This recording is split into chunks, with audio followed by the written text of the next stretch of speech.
কথায় বলে মনের জোর আর সদিচ্ছা থাকলে নিজের লক্ষ্যে পৌঁছানো যায়, আর সেই কাজটাই করে দেখালেন উত্তর দিনাজপুরের কালিয়াগঞ্জ ব্লকের বিশ্বনাথপুরের বাসিন্দা বছর 35-এর সফিউর রহমান।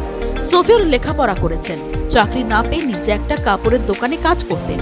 একটা সময় তিনি ভাবলেন তিনি আর অন্যের অধীনে কাজ করবেন না, নিজে কিছু একটা করবেন। তারপর নিজের জমানো সামান্য কিছু সম্বল আর সামান্য লোন নিয়ে তৈরি করলেন শার্টের কারখানা।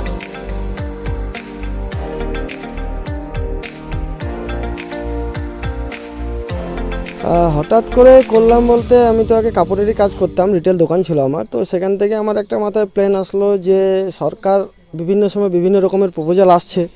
সরকার বলছে যে এখন যে দেশের চাকরি বাকরির অবস্থা, তাতে নিজের কিছু করার জন্য সরকার সব বেকারদেরকে বলছে। তো সেখান থেকে আমি দেখলাম যদি আমি কাপড়ের রিলেটেড কিছু একটা করি, তো সেখান থেকে আমার কাছে কিছু লোক কাজ করতে পারবে, কিছু কর্মসংস্থান হবে এবং সেটা থেকে আমাদেরও কিছু ভালো দিক একটা যাব। তো সেই জন্যই আমি এই কাজটা খুলেছি।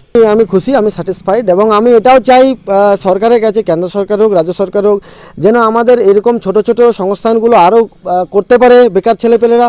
তার জন্য সরকার যেন আরও কিছু সুযোগ সুবিধা দেয় এবং এদেরকে ছোট ছোট লোন অ্যামাউন্ট যেন প্রোভাইড করে, এবং কি একটু কম ইন্টারেস্ট রেটে প্রোভাইড করে, যেন এটা আরও আমার মতো 10 জন বেকার আরও চালু করতে পারে, কাজ করতে পারে, কর্মসংস্থান দিতে পারে।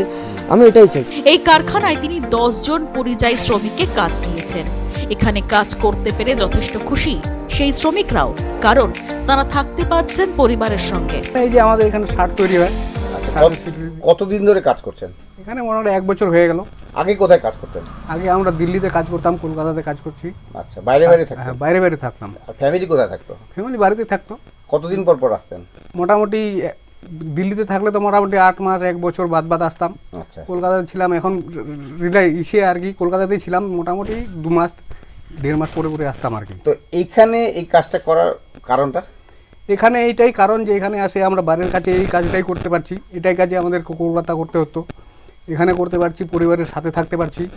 বা যাই হোক, বাড়িতে জায়গা জমি আছে একটু আধটু, ওটার কাজ করতে পারছি সকালবেলায়, তারপরে আসে এখানে কাজ করতে পারছি। এটাই আর কি ভালো লাগছে। এমতাবস্থায় কিছু সরকারি সাহায্য চেয়েছেন সফিউর রহমান। কোন রকম সরকারি সাহায্য পেলে তিনি হয়তো তার কারখানাকে আরো বাড়াতে পারবেন, আরো মানুষকে কাজ দিতে পারবেন। উত্তর দিনাজপুর থেকে প্রিয়া গুপ্তার রিপোর্ট, দিন দর্পণ।